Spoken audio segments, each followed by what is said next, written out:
s'adapter au changement et à l'évolution de l'environnement. Ainsi, la conduite du changement. Nous peuple congolais la main dans la main pour bâtir ce beau pays, les Congo de nos aïeux. Nous peuple congolais la main dans la main pour bâtir ce beau pays, les Congo de nos aïeux. Kinzonzi, la palabra africaine. Merci mesdames, mesdemoiselles et messieurs, chers téléspectateurs. Je pense qu'on se retrouve juste à travers ce beau numéro de Kinzonzi Plus à laquelle on va parler Congo. Cette émission politique est là juste pour vous aider à avoir un peu de plus amples informations par rapport à tout ce qui se passe présentement ici à RDC. L'actualité reste dominée sur ce qui se passe à l'Est. C'est comme vous le savez, le Congo est agressé, ça fait plusieurs années, mais quand même le président de la République, M. Félix Antoine Tshisekedi Tshilombo, il est en train de faire des efforts afin qu'il y ait quand même du calme du côté de l'Est. Je pense qu'on va essayer un peu d'en parler à travers cette émission. N'oubliez pas, c'est comme je l'ai dit la fois passée, pourquoi tous les Congolais veulent faire la politique. Je pense que ça, c'est une question très très pertinente à laquelle on va essayer un peu d'en discuter avec notre invité qui est déjà sur place ici au plateau. Je pense qu'à travers cette émission, on va essayer un peu de parler du district de Tchango. Tout le monde veut se faire candidat à Tchango. Pourquoi? Je n'ai jamais vu quelqu'un quitter Tchango, se faire candidat à Lemba ou à Limete, mais nous voyons à tout moment, il y a des gens qui quittent Moamba, Funa pour se faire comme des candidats du côté de la Tchango. C'est la raison pour laquelle nous avons invité un grand leader d'opinion, un grand politicien de longtemps. Il s'agit bel et bien de l'honorable Kakato Mandala. Je pense que c'est une famille très très connue ici en RDC. Je pense qu'avec lui, on va essayer de parler plus sur ce qui se passe présentement à l'est du pays. Et deuxièmement, on va parler Tchango, surtout par rapport aussi à certaines difficultés qui se passent de l'autre côté. C'est comme vous le savez, Torosala moyen fort, il y a reçu la piste dans le côté lingala pour bande konabiso bakino ba congolais balanda malamu nini oyo invité à Koloba na mokola lelo. D'abord, honorable Kakato Mandala, bonjour. Bonjour, monsieur Nixon. Je pense que vous allez bien. Très bien. Lelo na banzi okolobela biso ba vérité ba bosolo nyonso sur maizali koleka na district na yo. Na mboka na biso lelo district ya Tchango ezali district ya munene oyo moto nyonso surtout sur le plan politique batiaka miso na bango kuna. Alors Tchango est un problème ébélé oyo kino lelo ba solution ezwa maté. Ça fait aujourd'hui 4 ans déjà depuis qu'il y a député baza en plein mandat na district ya Tchango, mais kino lelo nanu ba voter ata loi mon côté oyo egoza la pona avantage ya population ya district ya Tchango. Avant to banda na linga kit na ye bananu ozana ba kombo mingo ba bengela kayo même na Kinshasa na Poto partout. Mais kombo na retena ki plus c'est-à-dire ya Okapi ya Tchango. Pona nini babenga kayo Okapi ya Tchango? Okapi ya Tchango ezali kombo yo batu basepela ko benganga ndenge basepela ko benga nyama oyo Okapi. Nyama wana Okapi za nyama moko oyo topesa ka valeur mingi na mboka na biso. Nyama wana akoka ko vivre na mboka mosuti kaka na RDC. Alors nga naza mwana oyo abotami na Tchango. Na akoka ko vivre pas mosuti à part Tchango. Raison pour laquelle ba pesanga komo yo Okapi pour dire que non atabo kene wapi awozonga kana kacha Tchango donc aza Okapi ya Tchango naza mwana ya Tchango donc na kotika ka mwana ya Tchango. Merci. Pendant 4 ans Tchango ezui ba député, Tchango ezui ba ministre. Présentement na Tchango toza plus ou moins na 6 ministres au baza na kata district ya Tchango. Oba yebani bazali misatu moko azali na Kimbanteke, moko azali na mibale bazana komina Masina. Misatu d'ailleurs bazana komina Masina. Mais bango nyonso bazali 6. Qu'est-ce qui fait que ba problème nyonso ya Tchango kino lelo ba solution ezozwa maté, entre autres ba problème sur le plan sécuritaire, ba problème ya nzela tokoloba ali kamwanzela na ba problème ya courant. Qu'est-ce qui fait que ba solution zali comme on en a été, tandis qu'il y a des leaders d'opinion comme vous, les députés, les ministres qui sont là mais bozo pour résoudre ba problème na binoté. Bon, pour un problème il y a Tchango na kolobango mingi jusqu'à preuve du contraire ba oyo baza élu na Tchango on a eu représenté. Na ignoré ba voter mais na ba voter. Baza na 18 députés nationaux. Na yebi ba voter. Parce que so bazala qui et loko ba ko ça les ara non batala na no vie na ba voter. Au santaka bango te to yebi bango te. Na ba voter. Même peu au centure au santaka bango te même la action. Non. OK. Ce que yebi mutu Rolandani na ngoti mais yebi ti. Surtout le bika que non lelo tchango ezana 18 députés élus. Est-ce que bango misa bango 18 wana ba yoka na ba yebi ki ba bima na tchango. Ceux qui ba yoka na ba bima na tchango, ils peuvent tout faire na bango 18. Pour te bimi na ni na district moko. Toza na ba divergence et ba parti politique na biso. Mais to bimi lo abi. Na tchango. Est-ce qu'on peut pas se réunir? Donc on a une valeur, il y a tchango. Ceux qui passent à la rango déjà mauvaise foi. Dans le bango ils ont mauvaise foi. Nous tenions ce pays à Botami, à Koli et pas eu une valeur mo qu'ils allaient. Par contre nous mon nana. Même pour le moment, s'il y a des gens qui cherchent peut-être à aller se faire élire na tchango. Mais avant que nous ayons combien de candidats? 150 candidats. Nous les 150 candidats, tout à 100 $, 100 $, tout arrangé et locomo. Avant que nous élire biso. C'est parce que vous avez l'amour. Il y a district. Il y a district. Mais mingi bazo ya pona mabumuna bango, vie na bango, avenir na bango. Nano badui idée ya pour les lana et pona na tchaboute. Ce qui badui makanisi ya kolobate ma belé on les a biso. Ba on lukata ne bakota na parlement ba yokana. Ba yebani ki no bango 18. Ba bimi na tchango, ils peuvent faire quelque chose pour na tchango. 18. Quelque chose pour Natchango. Ils peuvent quand même dire que non, ce que l'autre doit $1000, $1000, ça fait $18 000. $18 000, bah camion ma banga kaka, bah bois qui a un terre jaune, pour te nzela ezala. Attends après quelques temps, et ok non, mais ma monique non, il y a des gens qui aiment leur district. Merci. Nzela ya kimbanse que Jubambula est belé depuis Bukana avant comme un cimetière. Mais Oya Monga Fula et Bukani le même jour Misale Bandi na Boutou. Et pas bien que pourquoi Nzela wana kilelo on n'en parle même pas. Même vous le leader d'opinion, c'est comme si vous avez oublié ça. Non. Tandis que Zan Moko Banzela et Kenda Kobimati na Congo central, je pense. Ouais. Nzela wana batu oyo bazana kati ya ben hémicycle standard. Na parlement bazana monter mabe ya district na bango. Partout dans mon gafo la bazali. S'il y a quelque chose, bango ba koti déjà na ba bureau. Laissez ba mémo pour la situation de l'économie na mabe na bango. Mais mabele à Tchango, batu o bayaka, je ne sais pas s'ils sont des natifs de Tchango ou baza ba parachuta na Tchango. Nzela wana ndenge baby. Ndengi et bébéli. Ceux qui toza vraiment na ba élu na biso.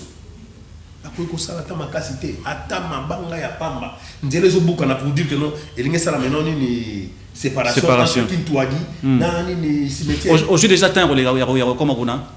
Kana koma. Le soir, la nuit na koma. Pour na moyo ebi ndenge ni ko ko relation na côté na moyo nene koza. Mais le soir na ke na ke comment na ndenge nezali, tu ne peux pas traverser de l'autre côté kena. Camion yesu ke paibo, camion yesu ke paibo. Mais toza bisino so bana Tchango. Côté kuna mutakolo ba ngote parce que baza batu ya Tchango ya libanda mais côté kuna bakoma ngote. Lelo na district na yo comme on a battu bazo ta libanda bazoya ko postuler na kati ya Tchango. Bazo profiter derrière faiblesse na binoté. Non, ils a derrière faiblesse na bisoté mais ils a derrière faiblesse ya ba élu. Ba élu. Na bande ko na biso ya Tchango. Comment une personne a eu à parachuter pour na polo pour na 1000 francs pour na sachet à l'osso ainsi de suite ouais.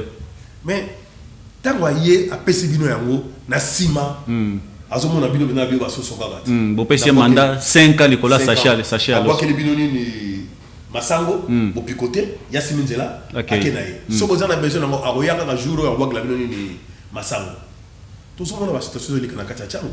Il y a des gens qui meurent. Moment on a été que non un jour tant chose que non député mon gars l'équipe on est caté. Parce que baza ba nativité. Est-ce que ça vous gêne aujourd'hui en tant que natif à Tchango comme on a ba maman au bazo teka pouvoir à cause de 5 000 francs, 3 000 francs Nicolas Polo ndima pesa na voix n'importe qui pour 5 ans. Non, pas sur ça la kanga.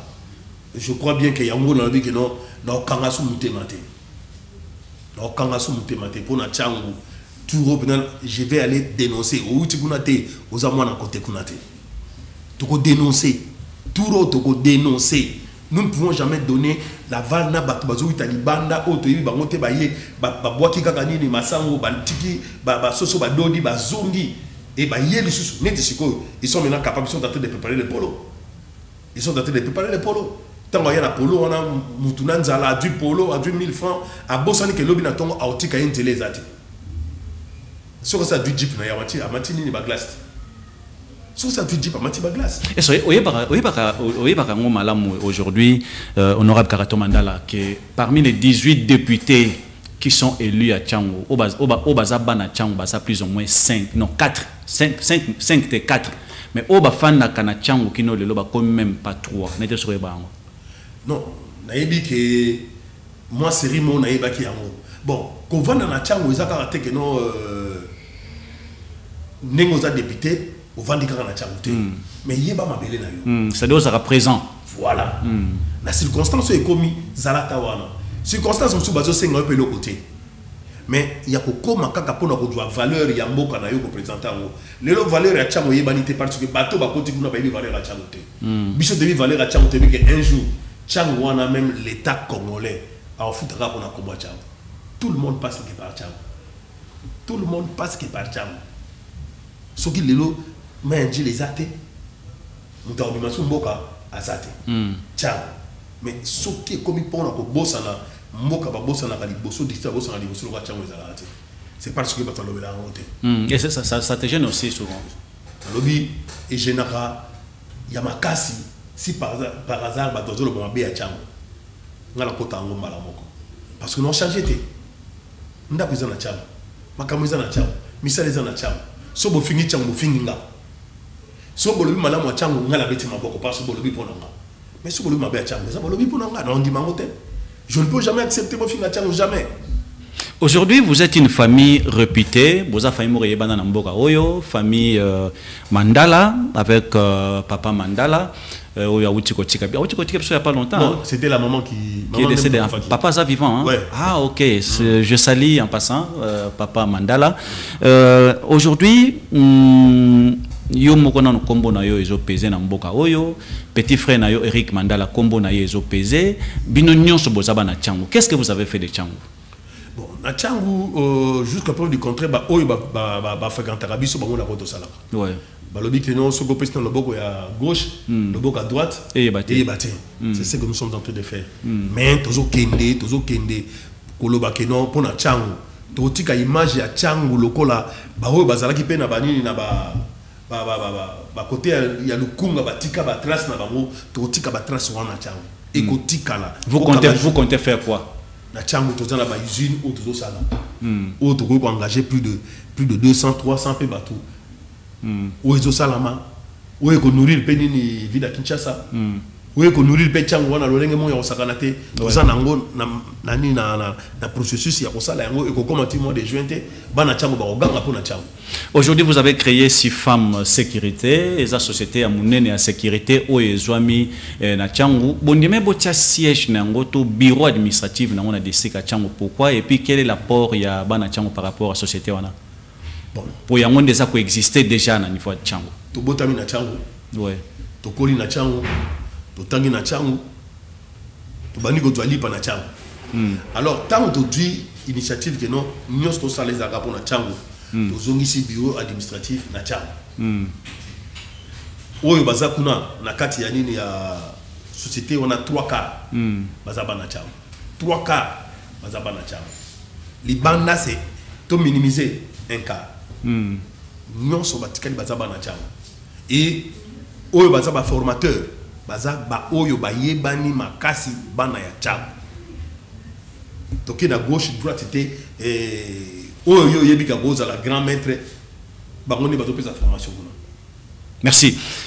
En tant qu'Njilois, ofandi mingi na njili. Oyebi njili na maboko ndengo zabo bako tuno n'importe quelle avenue ya njili ozana ngona mutu. Est-ce que je n'ai pas kotala que commune de Rolandjili et un politicien moko a influence athée, politicien moko a yebani makasi qui est député ou ministre, tandis que dans Njili nous avons des députés nationaux, nous avons des provinciaux, nous avons même un ministre provincial qui est à Njili. Et aujourd'hui, Nzela lokola ya Luemba, ou ekenda sango tina poto, je pense que Nzela wana aujourd'hui si on parle de Luemba c'est à partir de Nzela wana, mais Nzela wana et Koufa ça fait plusieurs années, on n'en parle pas. Ndenge na ujoloba neti nzela ya Njili tronçon ya kobanda quartier 7 tiko kota na 6 ya nini ya boulevard Wemba. ça ne me coûterait pas des millions. J'ai le bracelet les alliés à Watt. J'ai le bracelet les alliés à côté. Si un député, une note, et où tu n'es pas un député provincial ou député national, à Sengi aide, il peut nous appeler, tu nous camion. Tu connais dans ma banque, tu connais ma boulot. Ma boulot, je suis beaucoup connu, c'est le 6 mois. Sans qu'ils aient une érosion. Mais dans l'objet, ils ont mauvaise foi. Excusez-moi, ils ont ne lit pas, ils ont lit pas la tité. Alors, on peut s'amuser, on se souvient, ils lit pas. Non. Baza bango moko baza na besoin te ba tonda nanu ba kokokokisa ko bazali nango bosenga simba yo kokisa nzela ya Luemba nzela moko oyo fasitaki mwa temps moko ya makasi kimbute ezali nini Luemba ezali nzela ya nini ya quartier 8 yali voix ezalaki tellement na facilité nyonso mais ndenge bukani na éviter to koloba nini mais en passant le nouveau bourgmestre de face. On était ensemble. Il m'a dit que les gars 3 mois tête. Mais ce papier. Ouais. En face, il a dit. Donc c'est un jeune au moins peut-être à féliciter aussi parce que dès qu'il y a commis à Banu Kotoda initiative que nous Nzela wana il faut et bon de parler comme ça peut-être à Yebingate. On s'est vu quelque part mais namato inanga na yoki a sifflé nganga tant on na motabi non. Je veux arranger. Je ferai de Njili une commune plus que toutes les communes de la capitale. Là, il n'habite non. À la personne, pareil, il faut peut-être s'approcher. Au moins, on a des allées. Parce que nous avons un Luemba, Tatawana, comme on a sur les Tikali, ils ont même bisoto le côté de la politique. Pour nous, comme on a un jour sur la monument à Papa Wana. Azala qui modèle d'une manière extraordinaire. Est-ce que Binomoko Lelo, aujourd'hui, parlant de la famille Mandala, Koyoka Kakato Mandala, Koyoka Eric Mandala, comme des Nchilois. Beaucoup de charges étaient le lobo sala monument pour na Luemba, Ouazala, je pense, 2e ou 3e bourgmestre et à commune Angile, qui a fait quelque chose de consistant à un niveau Angile. Non. L'initiative Neto Lobby Lelo, on peut commencer parce que je vis avec la famille Luemba. Oui.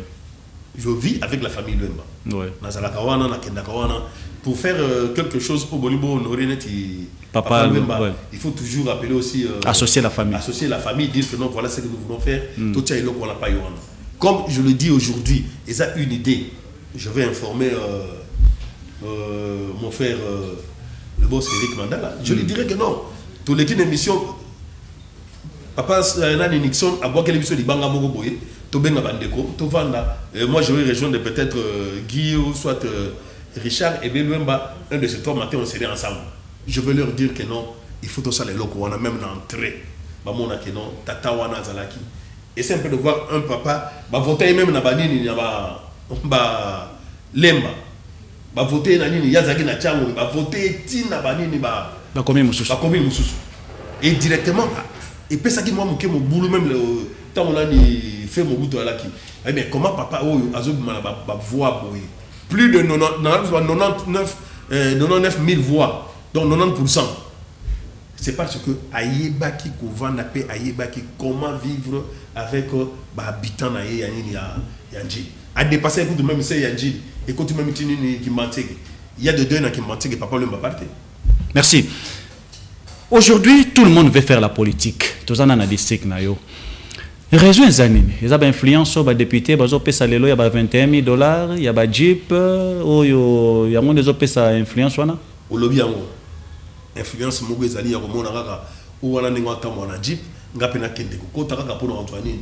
Si aujourd'hui on dit que non, député a droit $2,500 ou soit le même salaire avec un enseignant, par exemple, il n'y aura pas de banderoles dans la balle. Et aux alatés.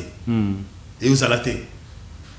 Et aux alatés. Si on dit seulement qu'aujourd'hui, était au sali politique, dans les députés nationaux, députés provinciaux, salaire nabino ils ont l'enseignant.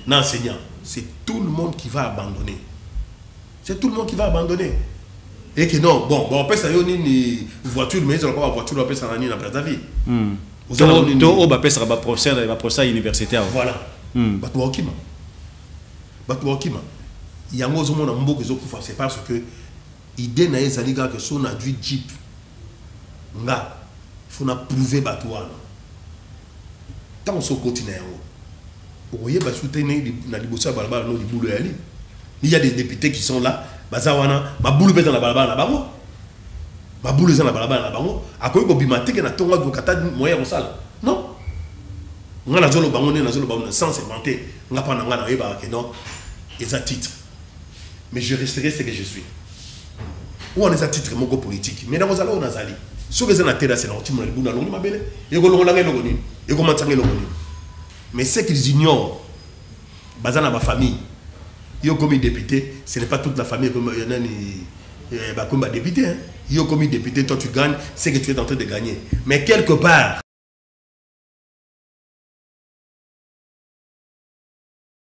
merci beaucoup d'abord na remercier yo ndenge opessinga opportunité oyo d'abord na linga gina se présenter pe ndenge lobby Claude Maluma c'est un opérateur économique.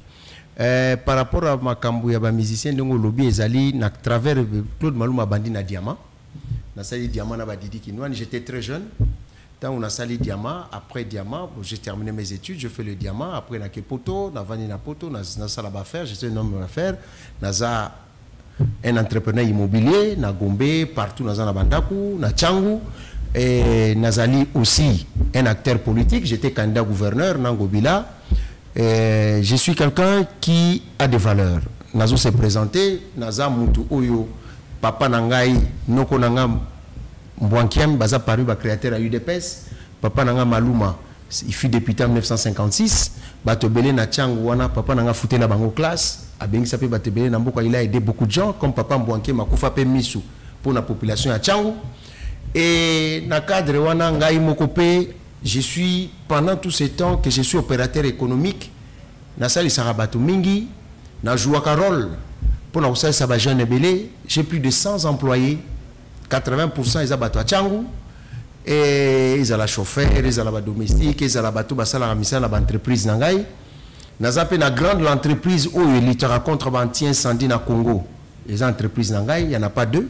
C'est-à-dire extincteur, détecteur de fumée. Alors, pour cela, ndenge toza awa nakendaki naza président chambre de commerce oyo président de la République tango bengaki consultation tokendaka ngai ndeko Didi Kinwani Chabani Record na bandeko mususu. Je suis mutu ayebisaki président de la République économiquement on doit lutter. On doit créer une chambre de commerce pour les Congolais parce que naza muto na loba qui fait il faut servir bapaya. Je menais une lutte acharnée pour les Congolais ba se réapproprier économie na bango. Na lutte na ngai naza ko loba boui ba image ezali sur na évité sur bobo chango. Naza ko loba ke biso to koli biso na bino to koli na génération na biso to yebi ke dokolo un Congolais aza le premier noir ou azagi na banque na sud Sahara ba noir. Bandana ba pays nyos Afrique noire. Tout ça qui na bemba saolona azagi na ba avion ba DC-10 ke ba New York ba nini ba avion Sibezaïr. Tout ça qui na ba Lusaki Vana, tout ça qui na ba Kisombe ki akumwisi, tout ça qui na ba Ventraska, toutes sortes de commerçants ba grands hommes d'affaires congolais au bisoto monaki et qu'à un moment donné ba hommes d'affaires congolais ba disparaître. Aujourd'hui dans ce pays bano bazana 20 ans, 22 ans, 25 ans, ba yebi ke un riche au Congo ça veut dire faut un libanais ou indien. Na esiki économique na biso les Congolais n'existent pas. Bon monaki ba lutte ngana menaki na bandi ko promouvoir que ba Congolais faut bazwa et pour quitter économie na bango na sola ki na président république a recommandé ki ngana ba ministre mususu to kendaki mais na ko mona ke pour tout réussir combat wana parce que ba loi ezali par exemple na pesa no loi ya petite ba loi ya petite ba commerce amiqué. Na ministère de l'économie, ça que commerce à détail, et ça y a pas congolais. Mais na mon ministre de l'économie, il n'a rien fait. C'est à partir de là comment on réfléchit à Bibo finalement. Lutte n'a pas mené au pouvoir économique. Tu perds de tout. Dans ce cas, que Gombe, na côté droit, comment na mango ya ba libanais, ba indien. Tout ça rare, ou tout ça ba propriété na Gombe, ba congolais les sous. Banda quoi l'État exproprié. Mais aux hommes qui tant aux autres la lutte ou aux autres la bateau pour na misala pour na nini pour de récupérer pouvoir économique la biso mais si comme aux autres se limiter pour na pouvoir il y a l'état aux anangoté ministre à Koko Bini Sayo mais pourtant on a député national na pouvoir na ko interpeller et le ministre va s'exécuter. Bana lelo na tchangu, et le konga na mona ki na tchangu que les jeunes baza délaissés. Création d'emplois isate. Ngana za un des grands créateurs d'emplois na mboka oyo. Na yebelo goni tokoki ko sala poto créer emploi. Na yebelo goni tokoki ko sala poto banda ko pesa ba jeune wana soulagement kaka place baza kuna. Na kimbanse que par exemple côté cimetière, na kindaki na sololi na bandeko, na moni ba jeune, na sololi na bango na tout dit mais et ça là nga passi. Les gens se sont résiliés batika na situation wana. Na tout dit mais ceux qui n'a pas ce transport que nous luka musala, mutu alobi na nga président, soko pesinga par exemple 5000 francs. Pour que luka musala, boso na ke na zu musala te. Na préféré 5000 francs na so mama tembele to lia na biso na vana na nga ka koto. Zomona. Donc c'est-à-dire batma komi na niveau oyo ya kondima na ye avandi na ye na situation wana.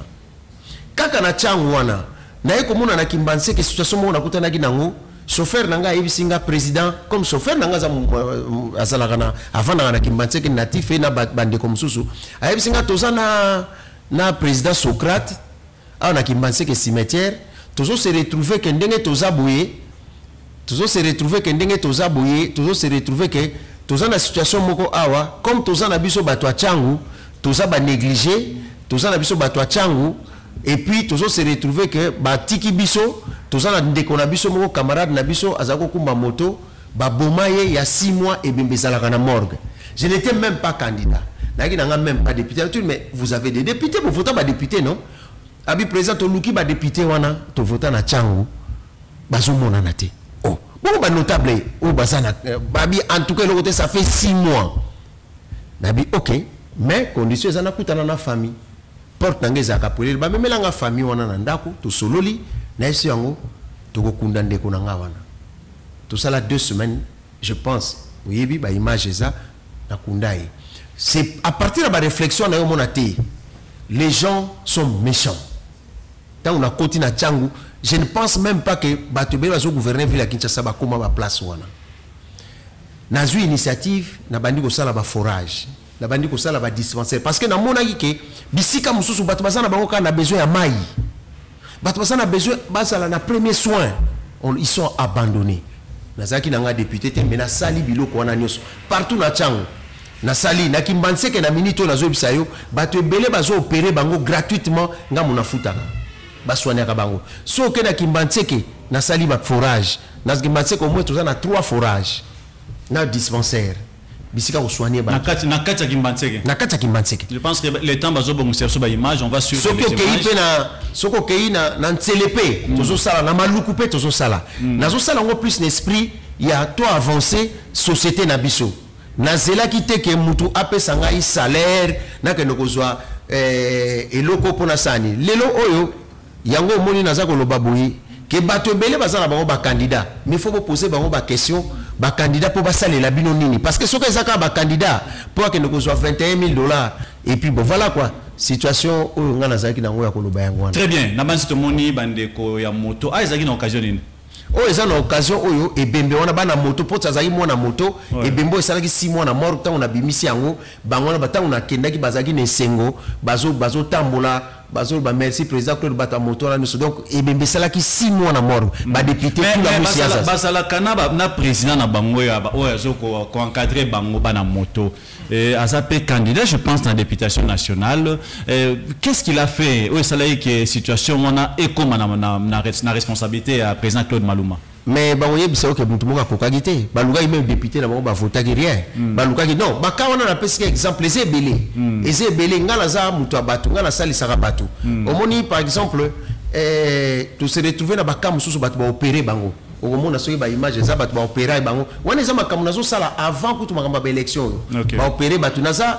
nous sommes il faut que batu ba yeba oh etaki circonstance ya opération ça va opérer qui ndeko ba opérer qui gratuitement c'est quoi tindela inga me batindi ba filmer atindi message pona aba si opération c'est quoi zaki na besoin ba kisi to pesa ki yango notre il y a d'autres sœurs on les a exemple muke to pesi mais bazai belé oh tout ça parce que moi je suis de ceux qui croient qu'il faut investir à l'humain à l'être humain na sala kayango déjà.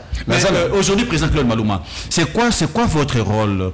Na mona qui on a dossier Didier Kinwani, tango problème ezalai, un problème il y a ndakune na Gombe. Vous avez intervenu na banzi obunda ki makasi pona likamwana omi kotsa ki mubimba na situation wana. Na nyonso salaka, vous attendez quoi? En fait, ngana ça na principe na loba ke soko sali rien pour la société na yo oza Mututé Lumumba kufa na 35 ans. Batmakatsa Lumumba zaki vieux moko boy. Lumumba kufa na 35 ans, il était jeune. Moi je pense que bisoto l'équipe a 50 ans to kenaliwa, ba jeune frère na bisoto otiki la bangoni. Toko tika bango ba yebaka ke patron na mboko ezala kendie na libanais. Moi je connais Didi Kinwani. A sombi terrain na ye. Na za témoin, terrain na ye a somba na 2008. Avant na ndaku na ye, atie ba bureau na ye, batu ba futela ka. Ba libanais ba ye ba sala contrat na ye. Basali contrat après si bango pour occasion basala contrat batonga ba libanais na ba baluki na ba kontina biso musu politique ba coopérer ba botola kinwa ni pablo pango na ba immeuble ba yibango. Moi en tant que congolais président chambre de commerce ou azo croire na ba congolais ou azo lutter que pour pouvoir économique ba congolais zonga. Je suis fier tant on a na tuni télévision eza nani eza congolais. Je suis fier. Alors na ko tika Didi Kinwa na situation en até. Je suis allé jusqu'au bout. Nazwa ki ba menace ya batumsu politique, nazwa ki ba menace ya ba libanais, nazwa ki ba menace mais je suis allé jusqu'au bout jusqu'à ce que Kinwani a gagné ba procès naé et le président de la République a été informé et alobaki botique état de droit et ça là état de droit Kinwani a gagné tina suka j'ai obtenu des jugements et ba libanais na ba sali o balingi ba konzo bango ba konta bo ba liaki mbongo na bango je les ai affrontés. Je suis comme ça, c'est ma nature et ce n'est pas seulement Didi Kinwani ou tu vois le makambo orchestre wa. Wera son temps bakabo inajibé, il n'avait personne. Et ça bon nzamba salanga destin au sel ça, il n'y avait personne où était abandonné. Nga inde temps boyo kako wera lo baga linga kende Canada. Muto senga ka meme na Canada nga. Na yebise yoko kende Canada te nazo ma grand frère, on a même grand frère Joana bi yoko beta musique. Il croyait même pas en lui. Tibo mona kabana na ba. Donc alinga tikane musique. Alinga mais soit ça qui était papa bozali 17, 13 bakeyo tikali botikali 4 bosani. Moi je lui ai dit je vais te faire un grand. Wera bima grand.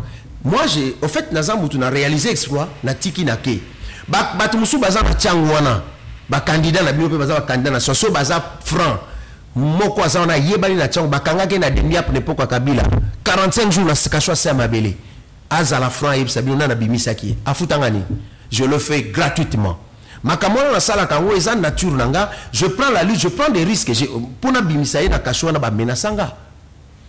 Bazalaga na déjà on a tra ou azasiko Martin Lukusa ngai ne na bimisa bango na bunda ti babima ti ministre moko azotu nanga me ozo sala makambo poni sundo la bango ngabité baza bandeko basali elokote pourquoi basoma mapango na bango général moko boye pe à son âme Delphin Kayimbi a décidé à zu bango a tie bango na kashwa sa mabele 45 jours votre frère Yachang ayebana pe c'est moi qui ai lutté pour Abima. Ce sont des exemples que je donne que dans sala Kango pour na boni ka sebata chango nga na bimisa na makala. Très bien. Bon na bimisa ba on a une situation difficile. Président Claude Malouma, les populations à Chango ont passé un moment très difficile. Très difficile. Je pense que aux Akatan autant na Kimbanseke, so aucun Kimbanseke au monde la population Kimbanseke va vivre le roi na mboka. Courant zaraté, maïezate, eza commune kaka moko o eza na ba canivoté. Oh bah caniveau zate. Ah ils allaient na occasion une. Ah oui, c'est l'occasion la chambre de commerce. Tant on a eu ça la tournée nanga, na ça meeting nancélé pour nous sensibiliser population. Tant on a lutté na que nos photos récupérer commerce à détail.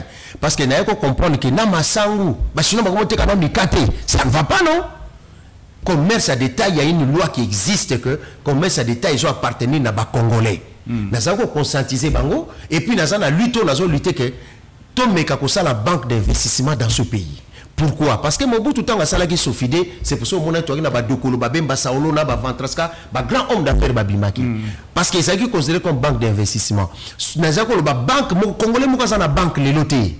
Ba banque ça ba banque à Bapaya. Et ceux qui Congolais qui ont joué ba maman et belé ba botoli ba bandako. Pour parce qu'il y a une culture accréditée. Ba sala ba banque pour ba escroquer ba Congolais. Les lo oyo ceux qui au qui ont joué crédit wana ba j'ai par exemple ba pesio aux $100,000. Ils ont remboursé plus de 12 000 par mois, c'est-à-dire 12 mois, alors que na Poto ou ailleurs, même na Abidjan, ils ont $10,000, ils ont $100,000 par mois. Si vous avez 12 000, moi je suis un homme d'affaires, n'importe quel conteneur, n'importe quel bloc belé. Si vous avez par exemple, vous avez remboursé 12 000, voilà ce qui va se passer. Si vous avez 100 000 $, hypothéquer le pan, vous avez 12 000. Conteneur pour longue place, il y a zombie. Et comme on apporte, pour tous un apport à eau profonde, il y a un point noir et vendu. Donc, on a déjà 6 mois. Donc, on rembourse déjà 12 000 fois 6. On a 70 000. Donc, si vous avez un conteneur, crédit CKI, allez, vous avez un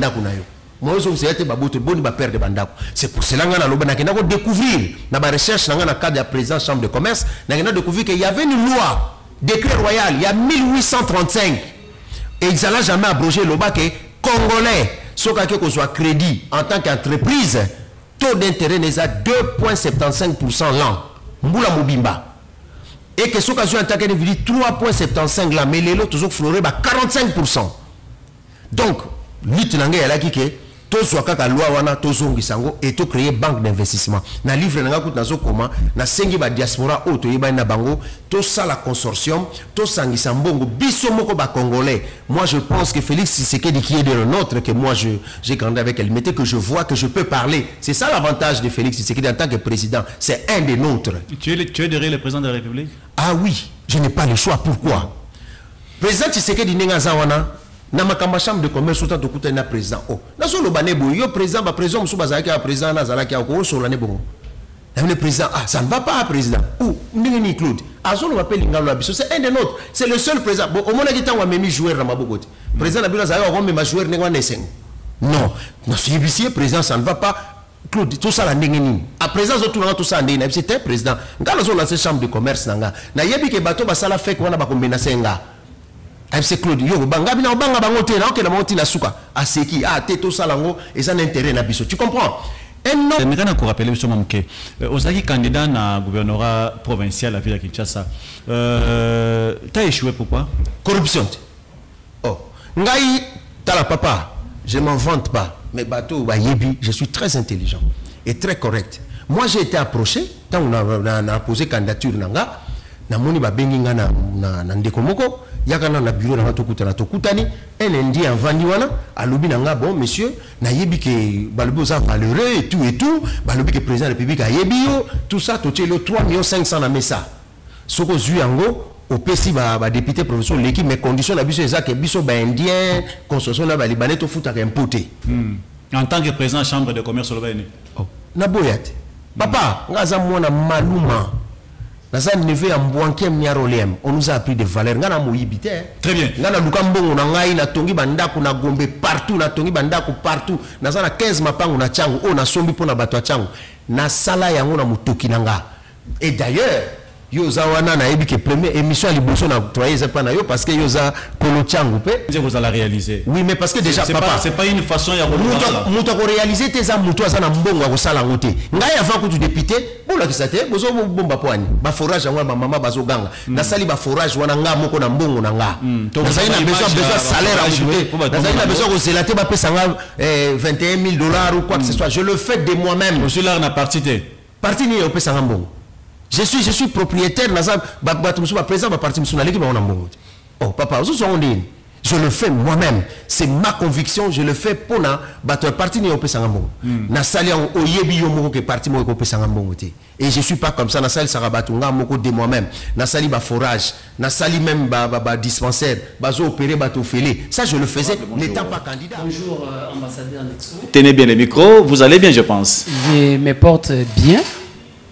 Merci, honorable. Je rappelle aux téléspectateurs, honorable Sami Kalonge, il est de l'IDPS, parti au pouvoir.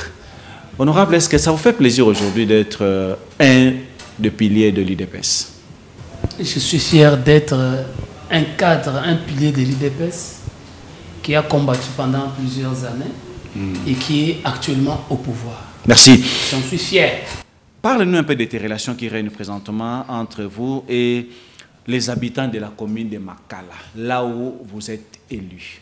Le climat qui règne entre honorable Sami Kalonge Chibangu et la population de Makala, nous sommes dans un climat de rapprochement. Nous avons fait la politique de rapprochement de la population. Nous parlons bien avec la population de Makala. Nous réfléchissons ensemble pour trouver des solutions aux problèmes de la commune de Makala. C'est ça le climat qui existe entre Honorable Samy et la population de Makala. C'est juste le rapprochement. On est ensemble dans tout ce qui concerne la population de Makala. Merci. Ensemble, honorable et population. Est-ce que ça vous gêne aujourd'hui d'apprendre, en fait pas d'apprendre du tout, mais de voir que la population de Makala souffre par rapport à beaucoup de problèmes, entre autres les problèmes de l'insécurité causés par les phénomènes Kuluna. Deuxièmement, les problèmes des routes. La commune de Makala a un problème de route, ça date de longtemps, ce n'est pas seulement aujourd'hui. C'est vrai que vous seuls, vous ne saurez pas résoudre tous les problèmes de la commune de Makala, mais est-ce que ça vous gêne souvent? Oui, pas c'est gêner, mais plutôt ce sont des éléments de notre combat. Nous avons fait de cela le champ de bataille. Makala n'a pas que les 3 problèmes que vous avez soulevés, ambassadeur Nixon. Makala a plusieurs problèmes et plusieurs défis. Nous avons en premier lieu les problèmes d'ordre sécuritaire. La population de Makala souffre par l'insécurité, de manque de la sécurité. La population n'est pas sécurisée. Il y a des Kuluna qui sèment la terreur et la désolation. Nous avons mené un combat sérieux qui date de plusieurs années. Nous avons vu plusieurs autorités de la ville et même les autorités de la République pour pouvoir trouver la solution à ces problèmes. Je sais que les démarches continuent et nous sommes en train de vivre le début des résultats de nos démarches parce qu'il y a plusieurs Kuluna qui ont été arrêtés et certains sont en fuite et les autres ont essayé de lâcher, d'occuper le système Kuluna. En dehors de Kuluna, toujours dans le cadre de sécurité, nous avons un problème qui nous dérange ces derniers temps parce que le taux de Kuluna à la commune de Makala a sensiblement baissé et actuellement nous avons les problèmes de la tracasserie policière. Raison pour laquelle nous sommes derrière, nous sommes allés voir les différentes autorités de la ville, voir aussi les différentes autorités de la République pour pouvoir trouver des solutions à ces problèmes qui dérangent la population de Makala.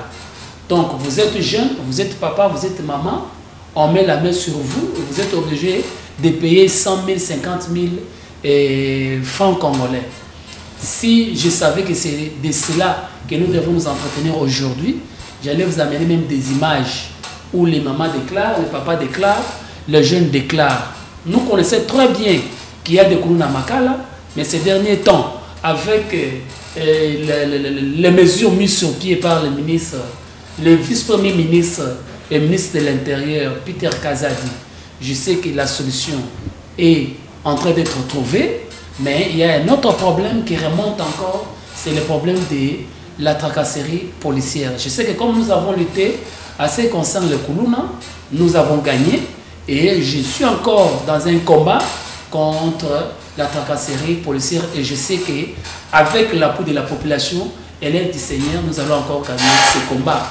Il n'y a pas que l'insécurité dans la commune de Makala, nous avons les problèmes des infrastructures. Makala manque toutes les infrastructures possibles pour son développement. Donc on ne peut pas croire que nous sommes une commune au centre de la ville de Kinshasa et on manque une maison communale moderne, on manque un hôpital de référence, on manque des centres de santé modernes, on manque des routes, on manque des écoles, on manque même des bâtiments pouvant abriter l'administration communale, on manque les marchés modernes dans la commune de Makala. Donc nous manquons tout à ce stade et à 21e siècle.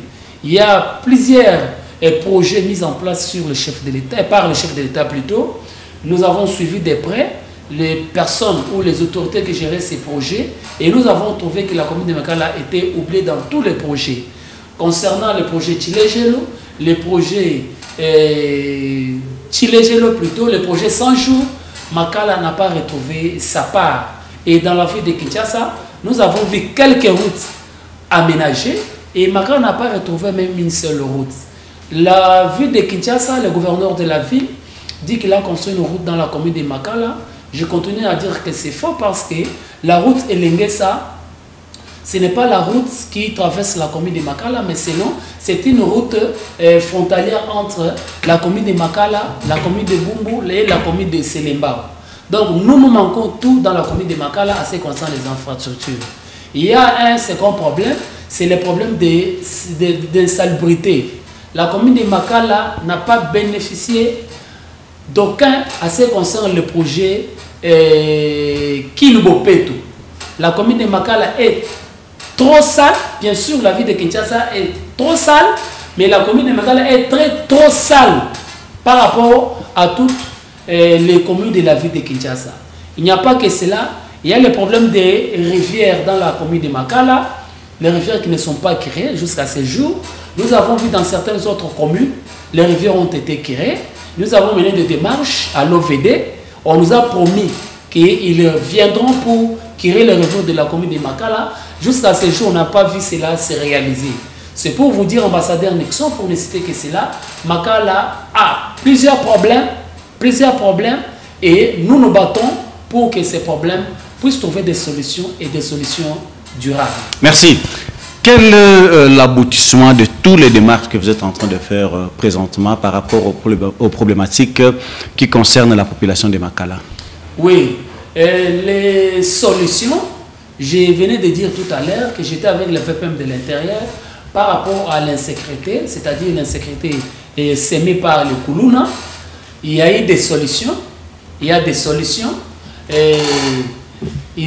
des équipes de la police qui circulent dans la commune de Makala. Et ces équipes plutôt, ont mis des mains sur plusieurs Koulouna et des Koulouna réputés sont aux arrêts. Ils sont nombreux et nombreux, je ne sais pas si c'était leur nom ici.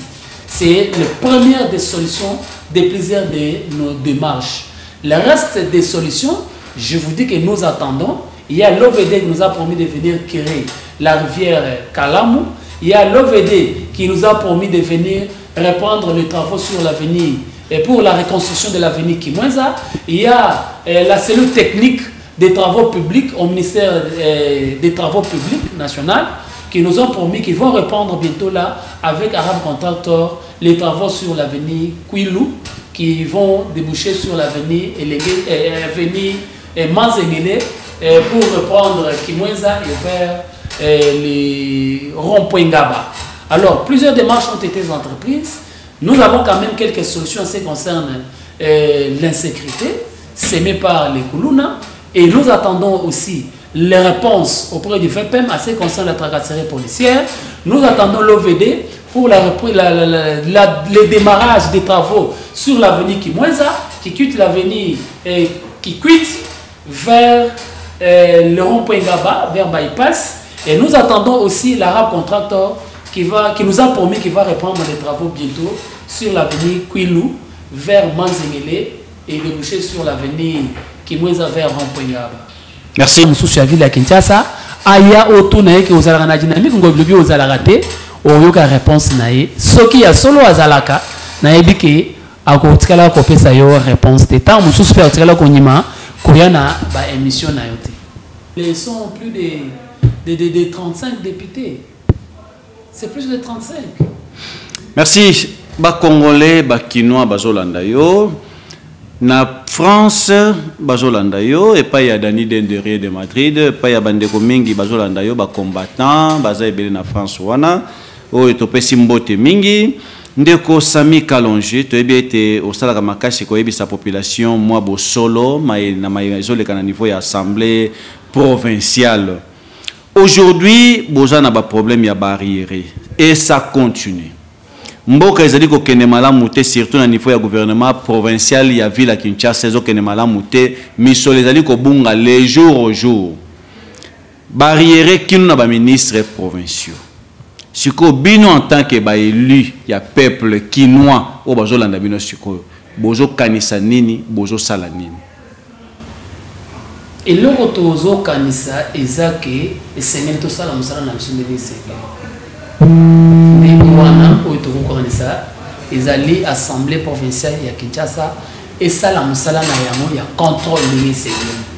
Nazo sepela makasi na musala o le président de l'assemblée provinciale a tindi à peu près 10 commissions où il y a un contrôle parlementaire, qui va contrôler le gouvernement provincial.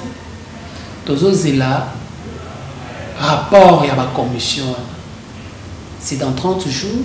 Je pense qu'on a consommé déjà 7 jours à peu près. Tous les rapport il y a la commission. Il faut contrôler le ministre, il faut contrôler la direction, il faut contrôler même le service technique le moment venu. Ce qui va député il y a un rapport, il faut le rapport. Ce qui dynamique et comprendre que pendant ce temps ici, à travers le rapport on est Sengeli, la sanctionner. Je pense que l'Assemblée a combien de députés? L'Assemblée 48 députés. 48 députés. Plus ou moins, plus de 30 députés sont dans Dynamique Ngobila. Plus de 35 députés sont dynamiques. Dans Dynamique Ngobila. Et maintenant, le reste, Boza Mouké, Boza majorité.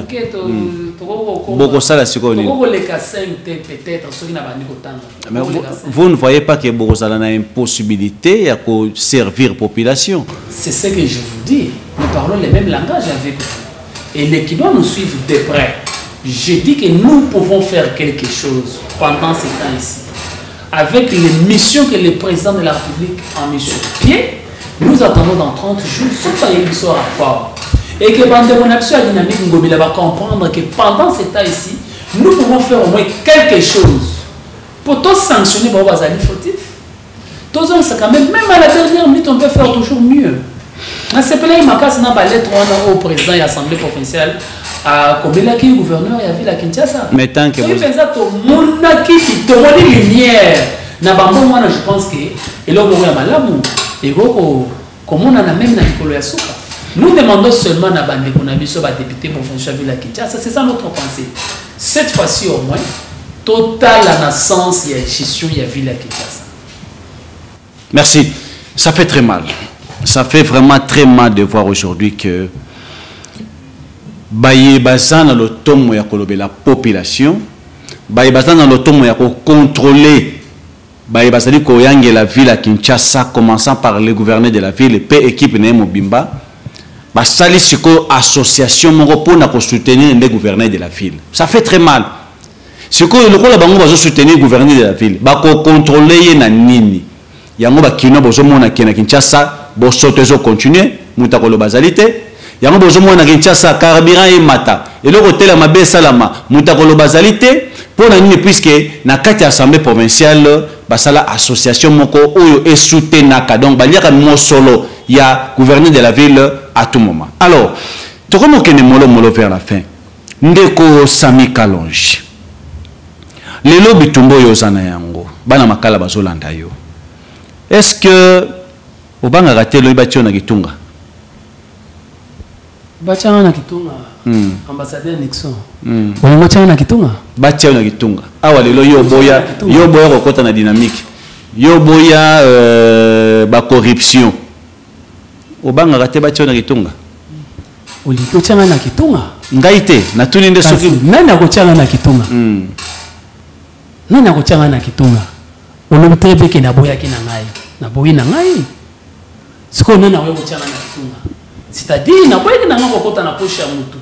Na préfère na zala indépendant d'esprit. Soutenir la vision des chefs de l'État. Na soutenir le chef de l'État. Oui.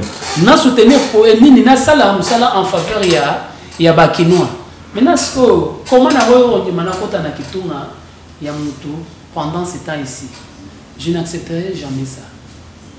Est-ce qu'on peut espérer à quelque chose pour l'Assemblée provinciale? Il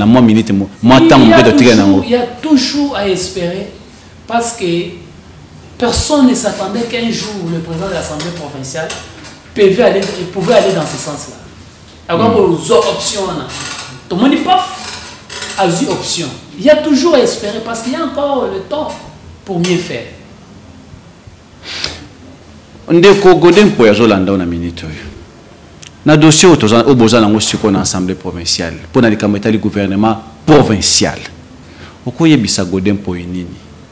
Bakino balandi ba moni ba vidéo. Sangwe tamboli. Bien que ndeko na bino junior ne malemba sali moi message moko atindi na ba réseaux sociaux ainsi de suite pour na calmer moral ya population sans pour autant savoir que bakino ba kosaka bango te bakino ba timba bakino ba comprendre déjà bakino ba comprendre que ezali lioto ezali jeu ya ping pong ezali théâtre de chez nous o bango ba comprendre. Même dans l'Assemblée provinciale, vous voyez que ça la lettre mbango pour calmer la population de ne pas suivre ce qui s'est passé entre Godin et les Gentini Ngobila. Autre que c'est ce solo quoi. Ni ne reconnaissons ce qu'on a présent il y a assemblée provinciale. Quoi ça dit bon mon continent direct pour un dossier où ils ont coupé la moto sikoyo. Aza mon président direct dans Zoyebisa président Godin pour que vraiment démarche nezaki à malamu bien sûr to kutana nteto yeba nini salemi démarche nezaki à malamu biso soit député provincial ville à Kinshasa mon côté ya koloba le contraire wana zoloba awa to bando soutenir démarche wana parce que to bengana ki to solola ki to bengana ki to solola ki na au moins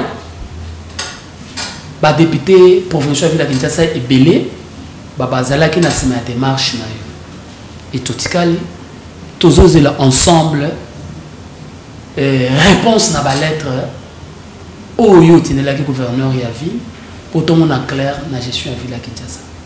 Merci.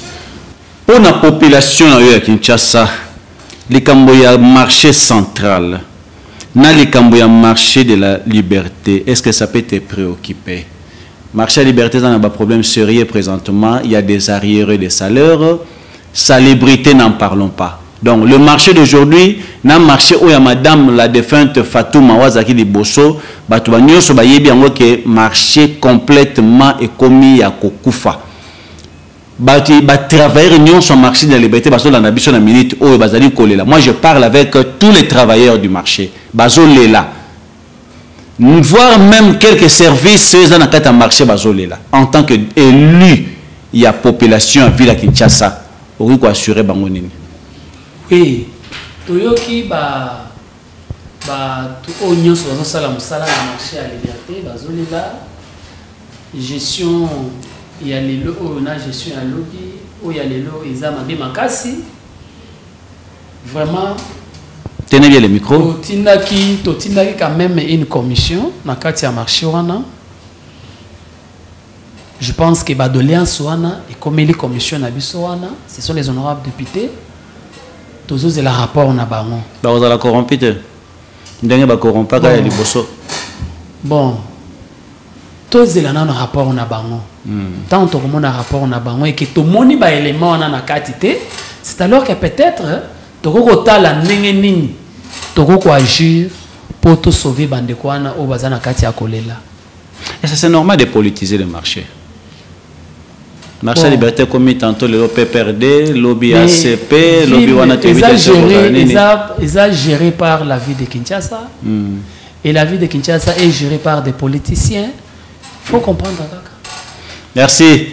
Bana makala bazolanda yo ozoko assurer population makala nini pona makala ya lobby. Vous savez makala ezali parmi ba commune ba négliger muke na ville Kinshasa ba mona ke makamweta mulra malamu te ba difficulté ba problème belé ezali kuna même sur le plan social. Qu'est-ce que vous assurez à la population de makala de demain? Na zo yebisa bande kuna ya makala tozali sino na kati ya bitumba. Ezali bitumba honorable Sani mo te ezali bitumba na biso nyonso. Tout élément, tout bunda pour tout apporter quand même changement dans la commune. Ce qui te bundi, je pense que tout robima. Dans un fond, dans un côté à gauche, à droite, de sorte que changement dans la makala, les populations makala na sengi na bino, tout élément pour tout bunda et le mot, tout bimisa commune na biso, na katia makamunyo sur un bébé au bazotani na biso. Merci. Il y a une petite question posée par une téléspectatrice. Il aimerait un peu savoir, honorable Sami, au Linkoloba Mingina Kombo population, au Bangarate, tu fais tant de bruit. Dans ma cambo, on solide na yo zalagani. Lit nana, ils allaient lutter à IDPS. Surtout mon na IDPS pour un état des droits. topondai na IDPS pour na progrès social, topondai na IDPS pour na démocratie. Nde lutte na ngai yango wana na ko tika te tant que commune na ngai progrès na zomona yango te, na ko tika te tant que ville ya Kinshasa na zomona gestion ezana ya malamu te, nazo sala bruité, nazo le ba makambo o ezali vrai de sorte que et comment tina mato ya mokonzi ya mboka poye ba de l'autre côté bana makala bazolela, de l'autre côté na ville ya Kinshasa population bazolela. Nde lutte na ngai ya pour bâtir ce beau pays, le Congo de nos aïeux. Unissons-nous, peuple congolais, la main dans la main, pour bâtir ce beau